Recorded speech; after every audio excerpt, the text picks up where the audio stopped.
Good morning.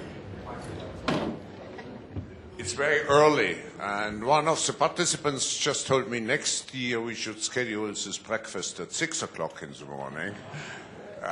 But no, let me just tell you how proud we are of our Global Agenda Councils and how much we appreciate your engagement.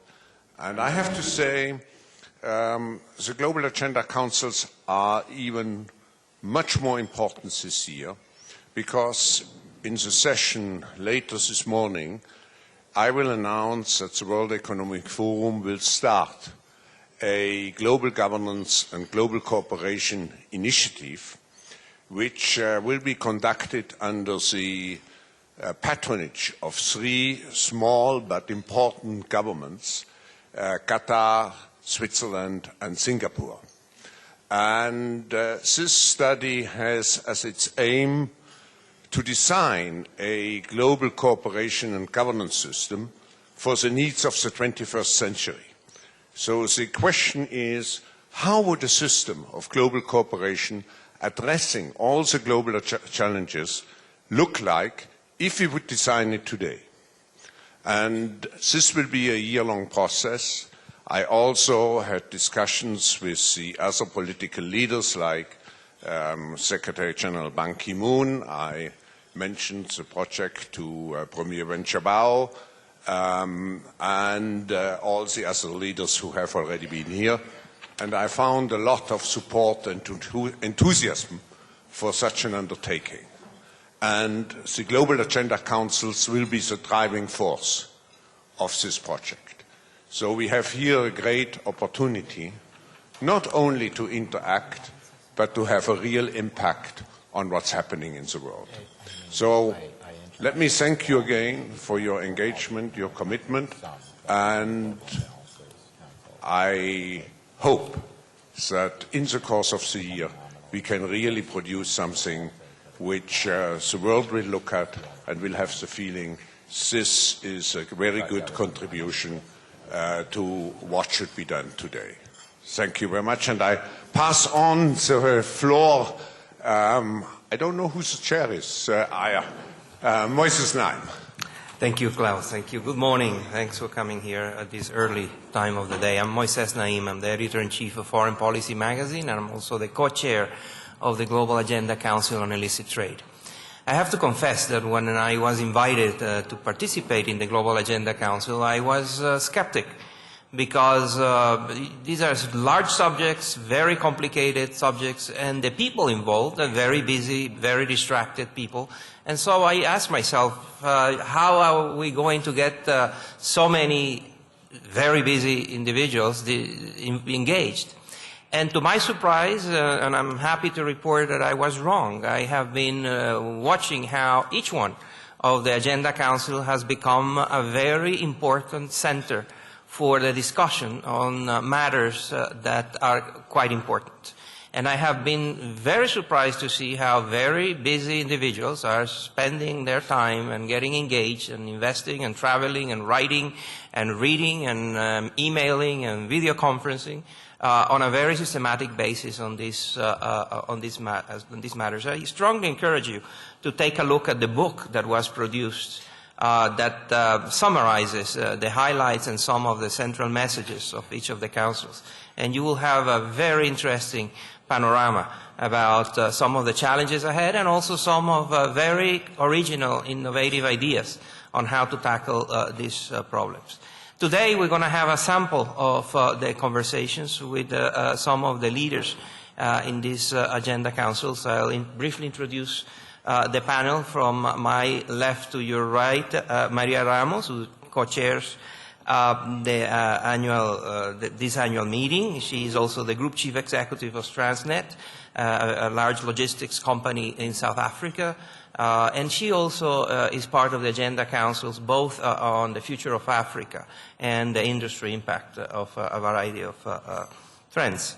Next to her is Nick Stern, a professor of economics now at the London School of Economics, but before that, chief economist at the World Bank, and a variety of other significant positions. but very well known for what is now widely known as the Stern Report on climate change. Suzanne Nora Johnson, the former vice chair of Goldman Sachs, she also is she chairs the Global Agenda Council on Systemic Financial Risk, and has a long career, a distinguished career in the financial services arena. She also serves in the board of directors of several companies. And then Ken Rogoff, a well-known economist from Harvard, also a former chief economist at the IMF, the author of very important seminal papers that have made very important contributions to our understanding of economics. And he's a member of the Global Agenda Council on Global Imbalances. What we're going to do is we're going to start with a round of brief introductory remarks by each of the members, highlighting some of the central themes. Then we're going to have a brief exchange amongst us, and then as quickly as possible, include your questions and interactions with the group. We also thought that we would go from the macro to the micro, and that we will start with Ken with global imbalances, then continue with Suzanne about the consequences of those imbalances or the links of that or the implications for the global financial sector, then talk about climate change and the implications of what's coming. And then Maria is going to discuss some of the consequences that these trends have both for Africa and from the specific industries. So that's more or less the script, but we can adjust and adapt that to your comments and reactions. Ken. Thank you, Moises, and thanks to all of you for coming so early in the morning. Nick, I don't know what your experience is, but at universities I find if you schedule a class very early in the morning, you only get the really serious students come. So just, a word about the councils and the meeting in Dubai in particular. Their councils cover a huge range of topics, and I assume one of the visions of this is that you don't know where the next big crisis is, and you're thinking about it, and you're trying to anticipate it as I think we know where the current big crisis is. I was on the Global Imbalances panel, council, and I think we had phone calls, and when we met in Dubai, we very quickly decided that you had to look at the problem holistically, and actually it involved all the other economic panels, and Suzanne is going to say something shortly about some of the different conclusions that I think the different councils that were all touching on the imbalances and on the credit crisis came to, and I think there was certainly many unifying themes that you'll hear about. It was perhaps fitting that we had it in Dubai, where I think when it was scheduled, probably we hadn't anticipated the credit crisis, but one certainly sensed it in Dubai. Although I don't want to project of what is going to happen exactly there, but it's very palpable where we were sitting. One interesting thing I'd say about our council is actually nobody agreed on the imbalances. Was it a problem? Wasn't it a problem? I think I was probably somewhat in a minority in my group. I believe that the global imbalances really are the root of everything that we have, that the massive capital inflows into the United States put enormous stress on the system, and having the $700 or $800 billion a year come in, year out, the very low interest rates that it encouraged, the fact that that was helping bid up asset prices, the fact that that was raising leverage, simply by accounting, all put pressure, and ultimately the system cracked. And if it hadn't been the subprime, if it hadn't been the decision, the crazy decision in 2004 to allow investment banks to leverage at 33-to-1 instead of 12-to-1, if it hadn't been the liberalizing of the subprime market, if it hadn't been one of those things, it would have been something else. Emerging markets have crises for really much the same reason when they have these sustained capital inflows. In the United States, it took longer, but it came to the same thing. That was not actually what our report says, which sort of skirts around that issue. So a lot of people said, oh, well, the current account is the result of general equilibrium processes affecting the whole economy, so you can't really pinpoint it as being something. So, I mean, I think that's actually quite an important issue going forward. I think the imbalances are going to dissipate over time, but are they something that's going to come back? We had a number of recommendations, but I think they coincide very much with yours, Suzanne's, and so I'm going to defer to letting you talk about them. Certainly just focusing on one, we all agree something needs to be done to reboot the financial sector, something dramatic. It was very clear, and I think I learned a lot in Dubai about just how deep the hole was. And it helped not only to have our council, but we had a real estate council and others that were giving input into this. And it was really, surprising to bring that all together. And this is the thing, of course, which the Obama administration has not yet said what they're planning to do about, even though we all thought they were going to for sure say something in the first week, and they haven't. So I think that was something I really learned something about in Dubai by putting the different pieces together of just how deep the hole was and the urgency of taking care of it. So let me pass on after that. Thank you, Ken. Suzanne. Great. I mean, just to pick up on Ken's thoughts, the Systemic Financial Risk Council actually was quite agreed on the topic of global imbalances and fundamentally believed that the current crisis was rooted in very significant imbalances, that was going to make our challenge one where we had to come up with an interconnected solution and that it was global in scope. And interestingly, I think our conclusion was a very bleak one. That we were in for a very severe downturn around the world and that no region or no industry would be immune. And in fact, kind of post-Dubai, we've had a number of Global Agenda Council meetings, and each of our council members urged me today to say, where could we be on a positive trajectory? They thought the severity and nature of the downturn was so significant that they thought our job was to talk today about really what would be a constructive path forward. And we'd like to think about it, something of how do you create conditions to create a cascade of confidence is the way I would think about it. And there's really 6 primary areas that we focused on kind of going forward. And the first I'd put under the very broad rubric of cooperation and coordination, both within countries and between countries. And what do I mean by that? Within countries, there was a strong view that there needed to be a much closer link between macroeconomic policies and financial regulation in a way that has not been done before. And that within countries, the fragmentation of regulation was so significant in many countries that that exacerbated the problem. The other level of coordination, again, that was really probably the top-line conclusion, was that there had to be some coordination between countries, again, at a level that we have not seen historically. There was a recognition that this was going to be very difficult politically, and that we'd had a number of ad hoc bodies, whether it was the Financial Stability Forum or Basel, where great strides had been made, but that was not going to be enough given the severity of this crisis and also the failure of institutions throughout the financial sector. The second message and the condition was really clarity and communication. There was a strongly held view that there had to be much greater transparency on what the government response was and some consistency on the government response, both, again, within countries and between countries.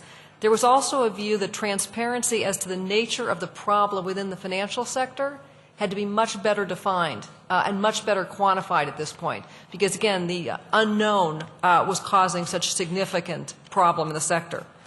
The third broad topic or condition was really control of the contagion.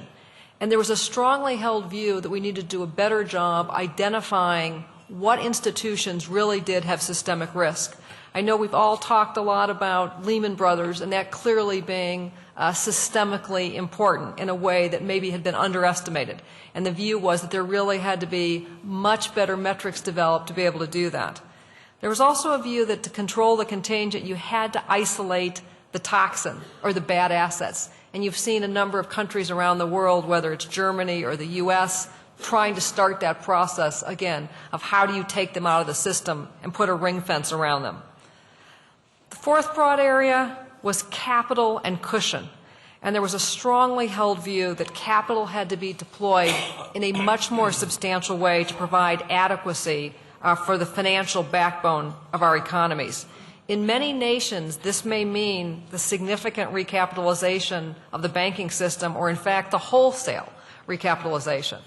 There was also a recognition on the capital front that we needed pro-cyclical capital provisioning. The Spanish banks kind of stand out that, in fact, that they had that policy and that it has provided some cushion, and there was a view that that needed to be extended globally. The fifth broad area of discussion was kind of credit extension and co-investment. It's very clear that the credit markets are still substantially blocked, and that global trading relationships have been disrupted, cross-border investment has been disrupted, and secondary markets have to be restored if we're going to find a condition for confidence. It was also clear that private capital, again, around the world, has continued to stay on the sidelines, and the view was that government investment alone would not solve the crisis, that ultimately there had to be private capital that came back into the market, and there had to find a way also to ultimately exit some of the government positions that will be taken. The final topic or condition that we talked about is just courage. And the way we thought about that is there has to be responsible risk-taking that provides opportunities for the next generation and provides security for the last generation. Given the very adverse spillover effects that have happened from the crisis, the view was that government, in fact, was going to be the key leadership driver in solving the crisis. But there were quite a few concerns that, in fact, having the government as the driver meant that you had a much greater risk of restraints on trade, restraints on capital flows, and that as a group we needed to do all that we could to lean against the wind. There was also a view that given the complexity of the situation and the malignancy of the crisis, that there needed to be a much better job of educating political stakeholders throughout the world on the complexity of the problem. And I think, as Ken highlighted, I think there was a debate by many in other groups about whether, in fact, macro imbalances were really the root cause. Our group really believed that quite fundamentally. And if you believe that, that's a very hard thing to kind of educate national political authorities about. And the view was that the communication process needed to be important. Finally, there was a strong recognition that a large number of people throughout the world benefited in the last decade from low inflation, low interest rates. And when we see the numbers of people that were pulled out of poverty, there clearly was an economic window of opportunity that benefited many around the world and gave them a first chance to participate in global economic benefits. But there was a concern that in this crisis, for all the people that stepped forward, how many steps would they go backward? And so there needed to be special care that the most vulnerable in the population had the tools to deal with this crisis, which again we believe will be prolonged and severe. Thank you, Suzanne. This is as good a roadmap as you can hear anywhere. I think that's very comprehensive, interesting. Thank you very much. Nick. Thank you, Moses. Let me start by making the Global Agenda Council on Climate Change slightly less anonymous. We had very distinguished scientists like John Schellenhuber. We had fine economists like Bob Stavins of Harvard and Rick Levin of Yale. We had entrepreneurs, someone like Harish Hande, who is a wonderful micro-entrepreneur. We're bringing microfinance and solar power to the villages of Karnataka. And then at the other end of the scale, we had Duke Energy and BP.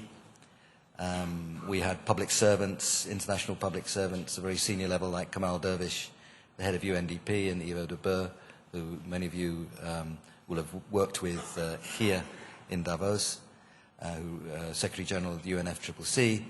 And we had politicians, and in particular Connie Hedegaard, who's the Minister of Environment of Denmark, who's charged with pulling together the Copenhagen meeting at the end of this year, and Tony Blair. So we had a mixture of people from very different backgrounds. So it gives you a feel for what the involvement in these global agenda councils looks like, at least in this one.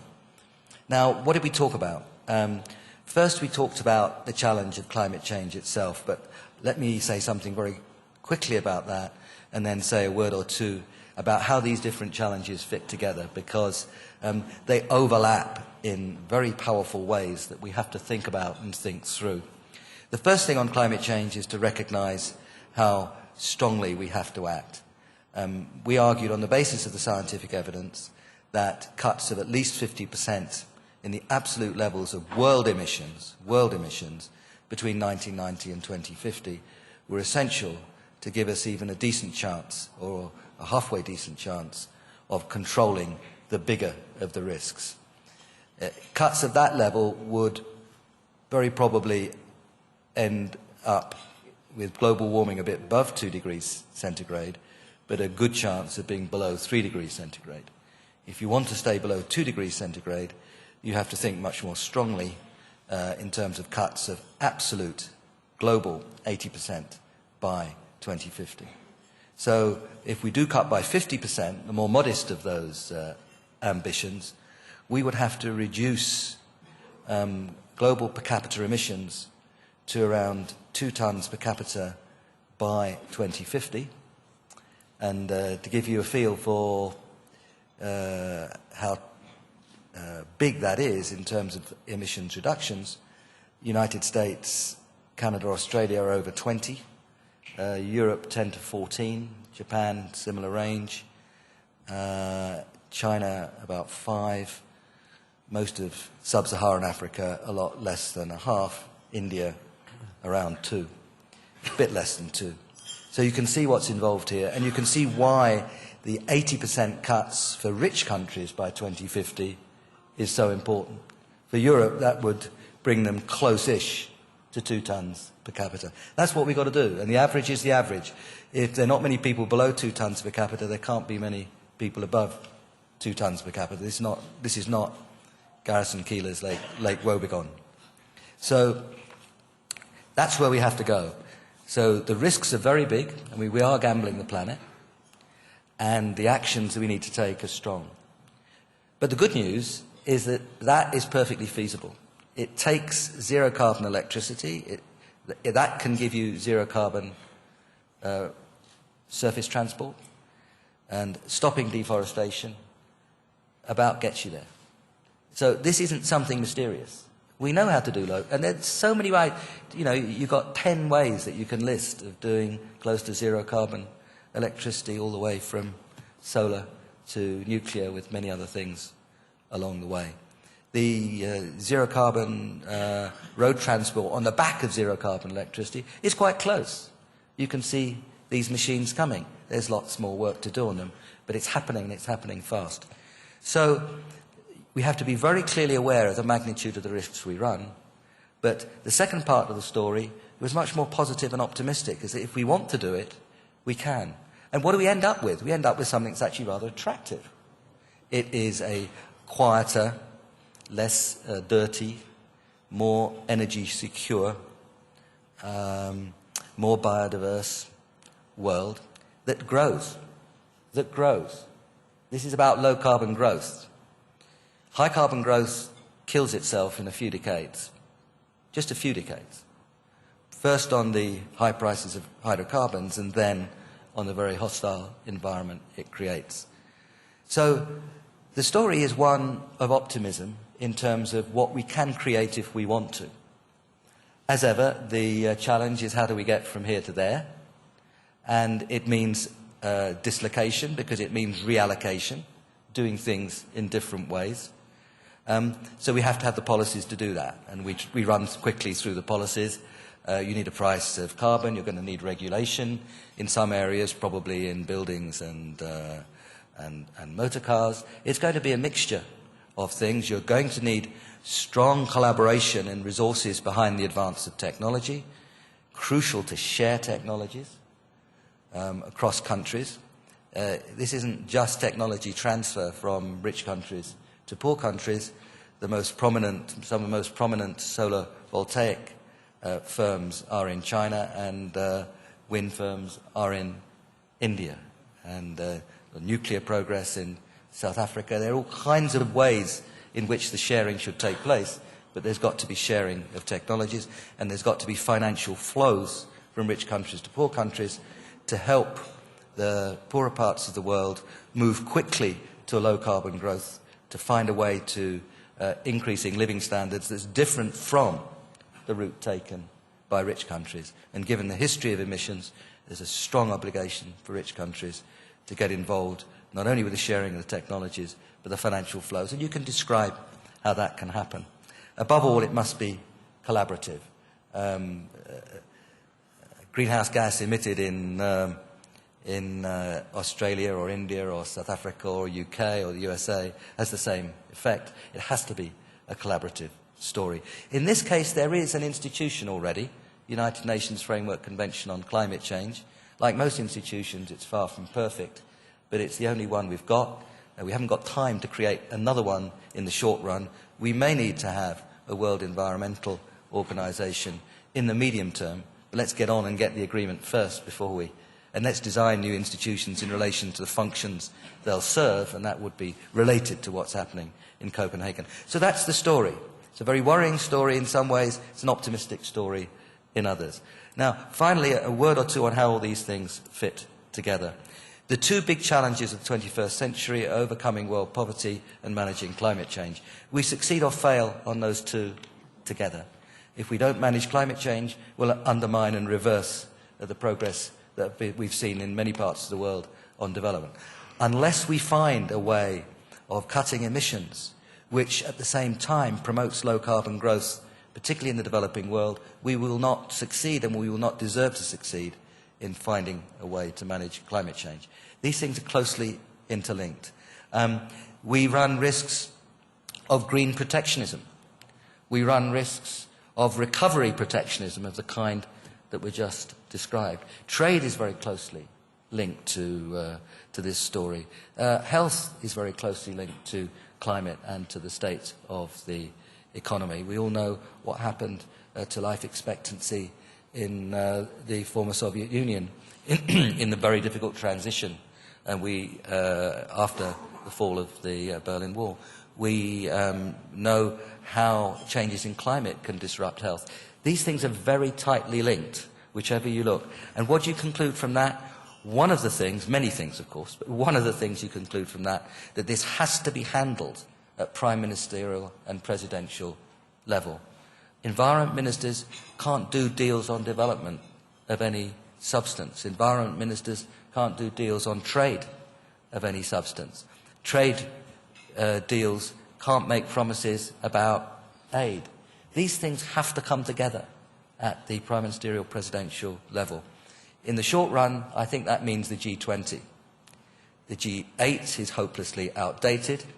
The G8, G5 is an insult to the G5.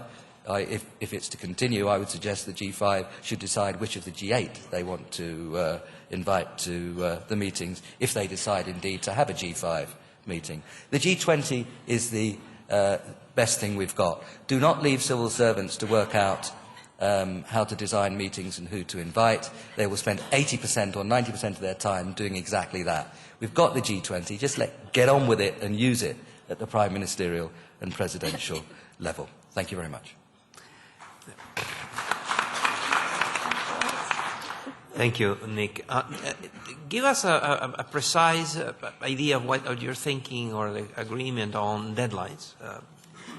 When is there a tipping point beyond which it's going to be too late? You've got the physical pressure of the flow-stop process. The flows of greenhouse gases go into the atmosphere. They build up into stocks. So if you wait for 5 years, like people do with WTO negotiations or whatever the number is, you don't pick up in the same place that you were 5 years ago. You've got a lot more greenhouse gases in the atmosphere, probably 10 to 15 more parts per million on top of the 430-something we have at the moment. We're trying to hold below 500 parts per million. And that, my environmental friends keep telling me, is far, it's not ambitious enough. So a 5-year wait in terms of the 60, 70 parts per million that remain is a big deal in terms of the challenge we face. And the more you try to do on this in a hurry, the more difficult and costly it becomes. If we give ourselves a 40-year time horizon and start now, we can do things in a much more measured way than if we potter around for another 5 or 10 years, then panic and then try to do things quickly. So the measured approach is to start strongly now. So the physical side puts pressure. The international agreement side puts pressure because the Kyoto Agreement, far from perfect, very far from perfect though it was, runs out in 2012. It is a framework, or the broad framework for the carbon markets. If we get too close to that, because after an agreement it has to be ratified by countries and so on, if we get too close to that, the carbon markets would be disrupted, and it would make progress still more difficult.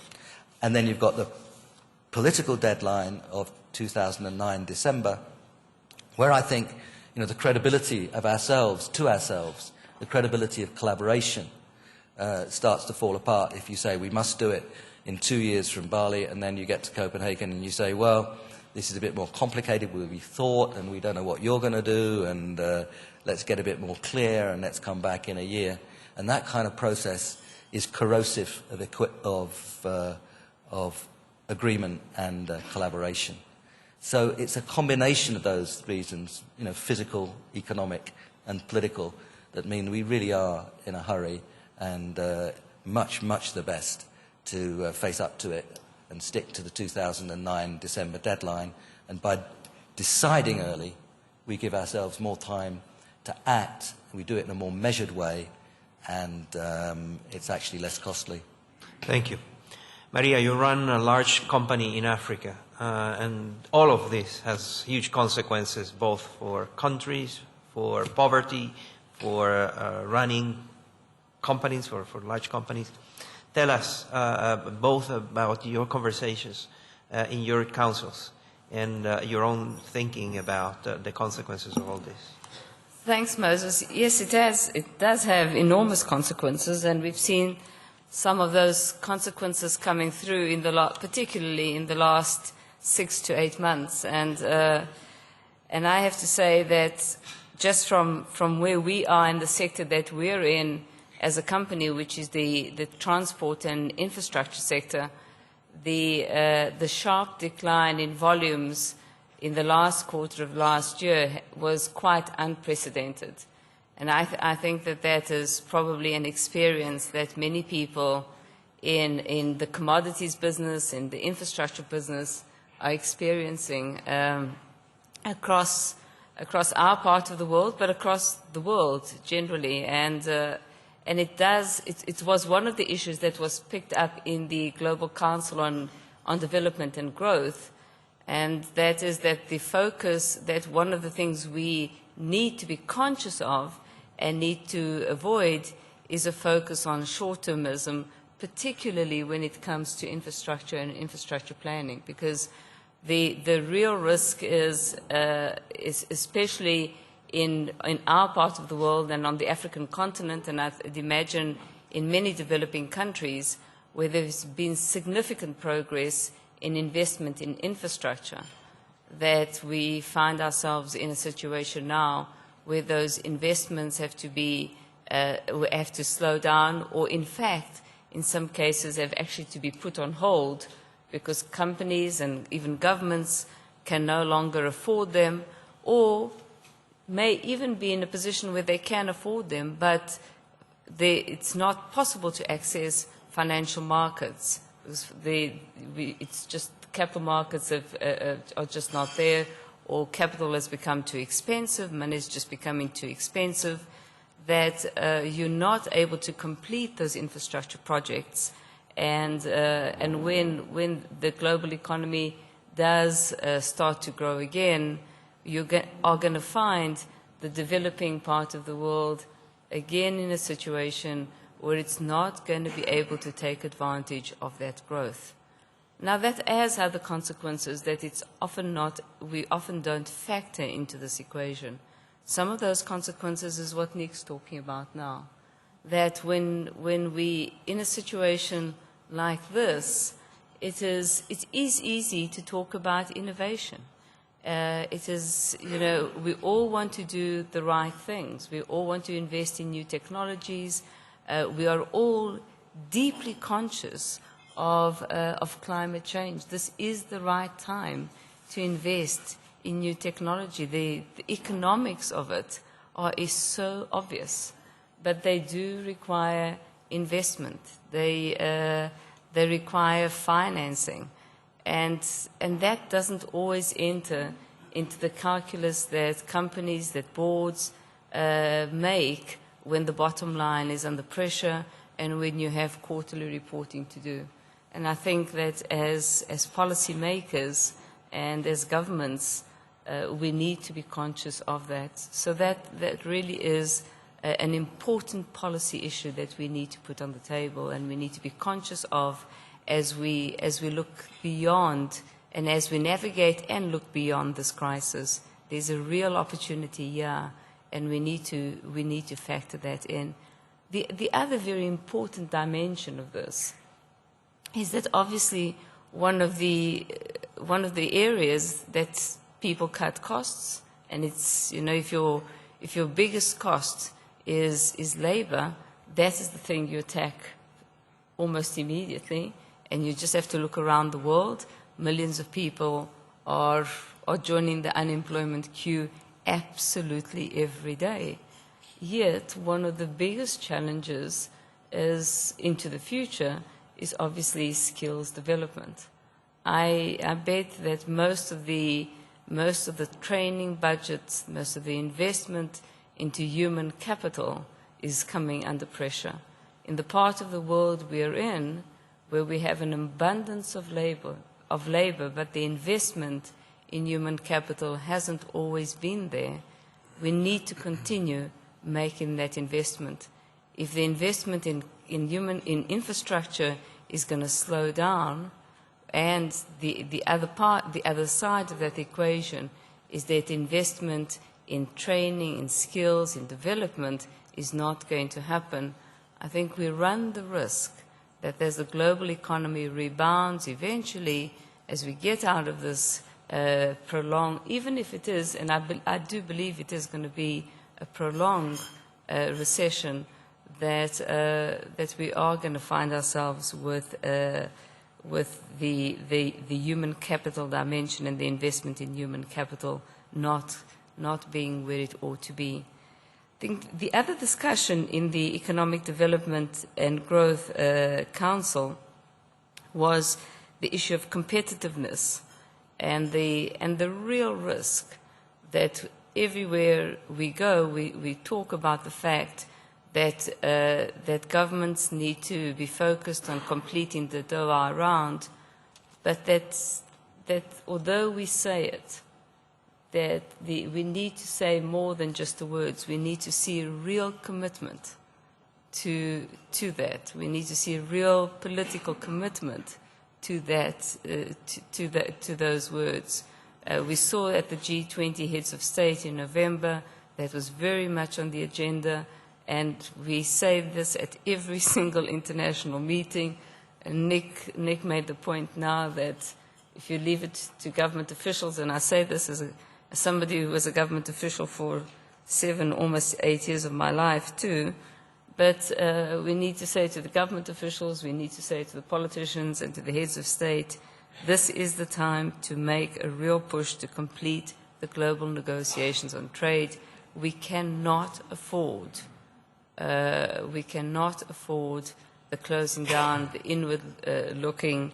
We cannot afford to be inward looking. We really need competitiveness. We need trade, and this would be really a step backwards if countries start building up barriers around themselves, whether it is in the financial arena or in any other arena. It will not be in the interests of the developing world.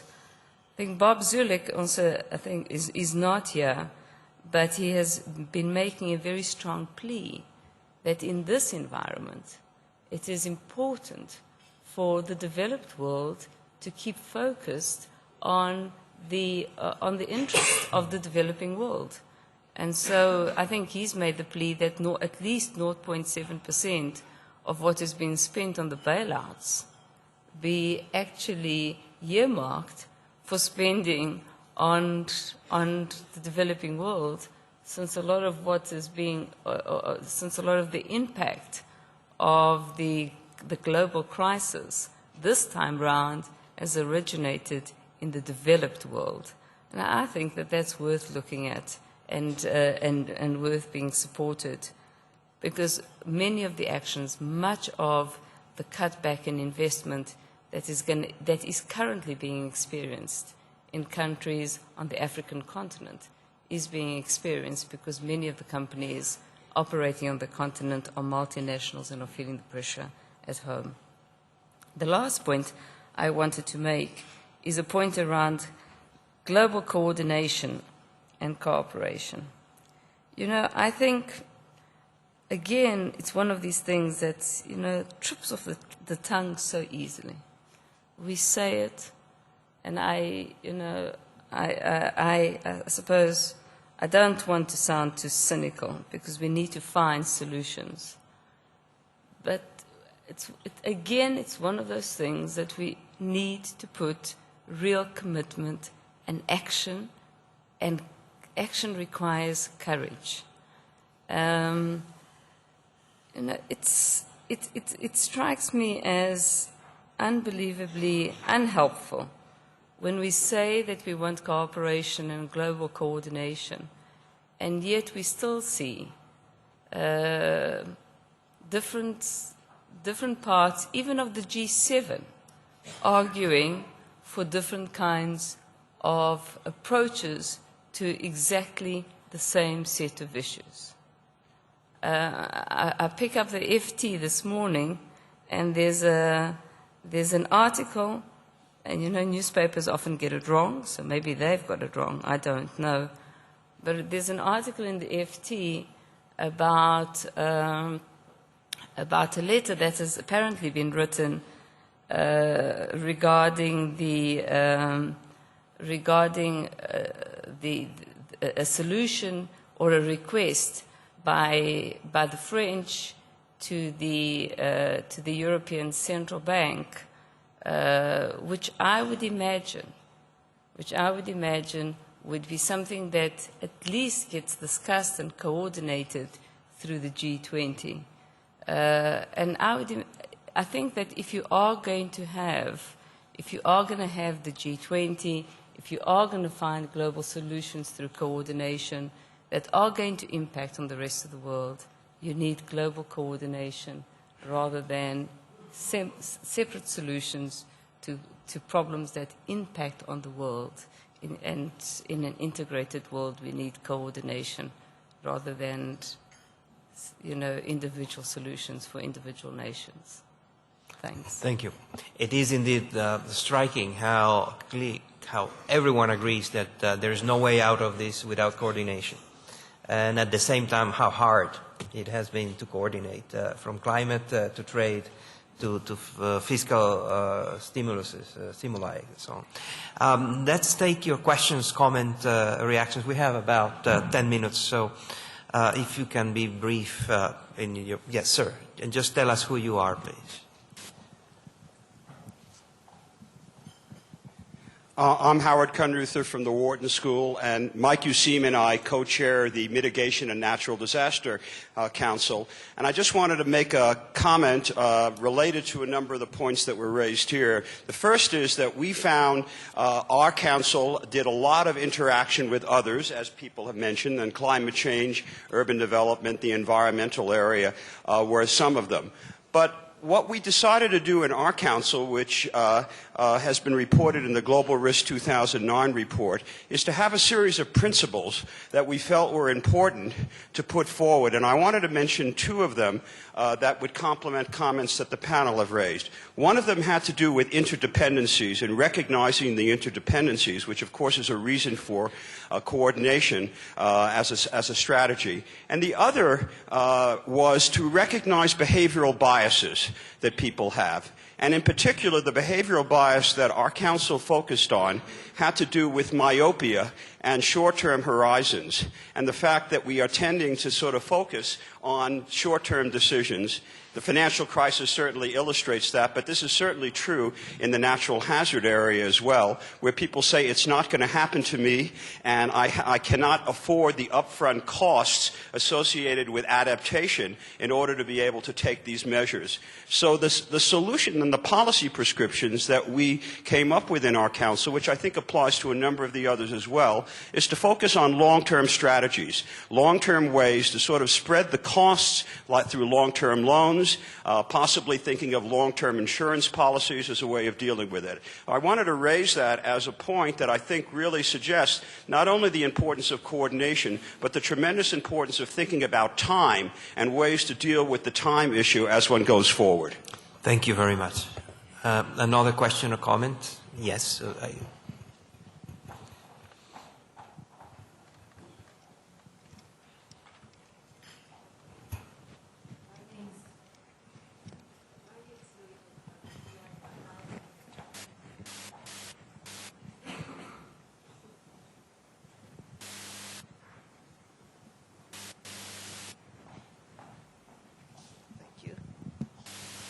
My name is Yoriko Kawaguchi. I'm a Diet member from Japan.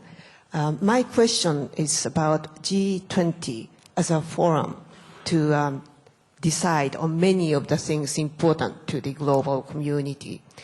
I have been hearing since I came here, and even before I came here, that G8 is obsolete and G20 is going to be the place. And Nick Stern just said that in this forum. I venture to question if that is the case, whether it may not be too premature to dump everything on G20 and ask that forum to decide on the matters of importance to the international community. The reason is that G8 functioned as a place to decide many things, to take the countries for the G8 are the countries who feel that they are responsible. They need to commit themselves, their policies, their fund, and everything else to create the order in the international community. The countries who are probably will be the member of G20, maybe large countries, large economies, will have influence in the world, but not all of them are ready to take responsibilities to create international order. The sense that we need that. So it depends. For instance, climate change. China is a big emitter. We need to have it on board, certainly. And we have been doing this in the Framework Convention or Kyoto Protocol, AWG, etc. And we have back-to-back to G8, the meetings, outreach meetings. Now, the reason why that we failed to expand the Security Council of the UN is that countries disagreed because it's going to be too large to make a decision quickly. Now, having G20 in place of G8, do we not get into the same problem? Thank you. Thank you. Let me take two more quick questions and then give a chance to the panel to react and add. Yes, here, please. Yeah, my name is Luis Furlan from Brazil. I'm chair of the Amazonas Sustainability Foundation and also chair of the group on Latin America. Our region, Latin America, is holding today two very precious treasuries. We are responsible for around 1/4 of the fresh water in the world. And also we are holding the Amazon region, which is the largest tropical forest. We know that the cheapest way to avoid the global warming is conservation. And my question is how to bridge the welfare of the world and these tight schedule that was stressed by Nick Stern, with the possibility of conservation of water and the rainforest in Latin America. Who will pay for that? Thank you. So one last very, very quick question. There, please. My name is Rajesh Khanna from Harvard University.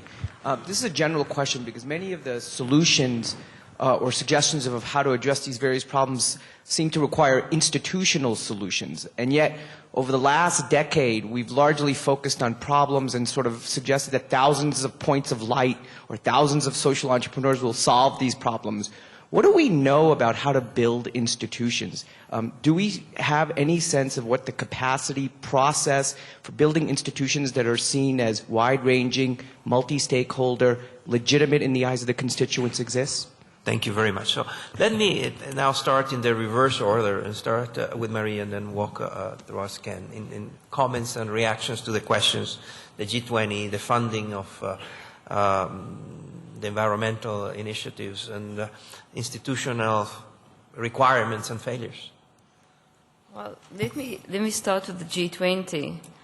It's an interesting perspective that the questioner takes, but you know, it's hard for me to understand how you can have the world order that we have today and think that 8 countries, it doesn't matter how economically powerful they think that they are, will find the solutions to the world's economic and social problems. I just don't see it. There are many more countries which are now systemically significant.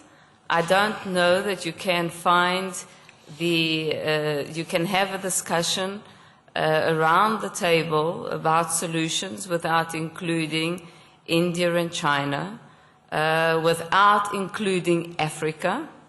It is unbelievable that we can think about resolving any of the world's challenges, problems, whether it's about finances, financial sustainability, financial crisis or environment, without having a discussion around the table with a broader audience. Thank you. Nick. I very much agree with what Maria just said. It's not about a group like the G8 excuse me, coming up with ideas and then trying to get other people on board. It's about the major parts of the world, including, of course, China, India, Africa, Latin America, participating together with everybody else, at least in this kind of group, and shaping the solutions. It's not this group makes a plot and then gets other people on board or sells it to them. It's never going to work now in the world that we're in. This is not necessarily to say that we're doing formal decision-making in such a body. I think the structures you'd need for formal decision-making are probably much too heavy. But you can do a lot of joint perspective, joint understanding, and coordination of policy. For example, we do need something upwards, and I would bow to Ken on this, of a $2 trillion boost to world demand. If that's going to happen, you have to have a coordination. On the conservation of the forests and the world's water supplies, of course, very tightly connected, we all benefit. We all benefit in a big way from the conservation of the forests, climate change, biodiversity, water, and so on. And we as the world, everybody in the world, should be supporting the countries where the trees stand in their policies to combine development and halting deforestation. Those two things have to go together. You can't just talk about halting deforestation. Northeast Brazil is one of the poorest parts of the world. It's very important. Incomes are raised, and that can be and must be coordinated with the story of preventing deforestation. I think for something like $15 billion a year, you could probably cut deforestation in half, and it would be a major contribution. And that's a global responsibility, it seems to me, for that $15 billion Thank you. a year. Suzanne. Let me just make some observations on the last question, which I thought was extraordinarily thoughtful, and because I think we spend a lot of time talking about institution building or capacity building in the developing world, when in fact, if you look at the developed world, many of our institutions have been mortally wounded, if not, the trust has been undermined. And I do think for a number of issues, it's going to be important to have a parallel development of rebuilding our institutional capacity, but also finding other tools that I think the younger generation and the more technologically sensitive and savvy have figured out that you need a parallel development which really mobilizes kind of public opinion, best practices, social entrepreneurs in a way to really activate. Because I think one of the observations that all of us have made is that we hear government officials say we need to do something, but we never do. And it's clear that there is a group of people and energy that have activated solutions when governments or other institutions have been mired. And so finding ways to do those things in parallel is going to be very important. Thank you. Ken. Well, I will say, obviously, the mood here has been very grim, but one small positive spin is that certainly Nick was very eloquent about the urgency of addressing climate change, but we're probably going to grow 4% less than we might have otherwise this year. So that's a small contribution to slowing things down. And George Bush may yet be remembered as an environmental president for that. But I wanted to, there's a very interesting question about the international, how we should do the international organizations. Maria and Nick were both incredibly eloquent, but I think so is the question. I've been on some meetings of G20 deputies, and you've been on many, and it doesn't strike me as a highly functional approach. So I do think it is an important question maybe the global agenda can address about, how to create subgroups and how to make it work, basically. Well, thank you. This brings the conversation to an end. What's very clear is how these things are interconnected, how you cannot talk about climate change without talking about also macro imbalances and vice versa. It's impossible to talk about poverty and poverty alleviation without dealing with the banking sector and what's going on and restoration of credit. And how is not only sectorally connected, but geographically connected. And so we indeed are neighbors, and very tightly knit neighbors, and it matters what we do, and what happens there matters here, and vice versa, wherever here and there it is. And this conversation highlighted that. We all know it, but it also highlights how, despite the fact that we all know it, how hard it is to get people to working together, and the question about institutional failures and the need to find, to rely on institutions to solve these problems, while at the same time these existing institutions or new institutions also bring important limitations is a challenge. But as Nick said, we need to work with the institutions we have, and our only hope is to make them work better. And these kinds of conversations hopefully contribute to clarify what needs to be done. Thank you. Can we end on a positive note? If we had a coordinated green recovery, strongly pushed at the G20 in April, if we had a WTO conclusion and a good Copenhagen, 2009 would be a good year. There you have it. Please welcome, thank the panel, Maria Ramos, Nick Stern, Suzanne, Nora Johnson, and Ken Rogoff. Thank you very much for being with us.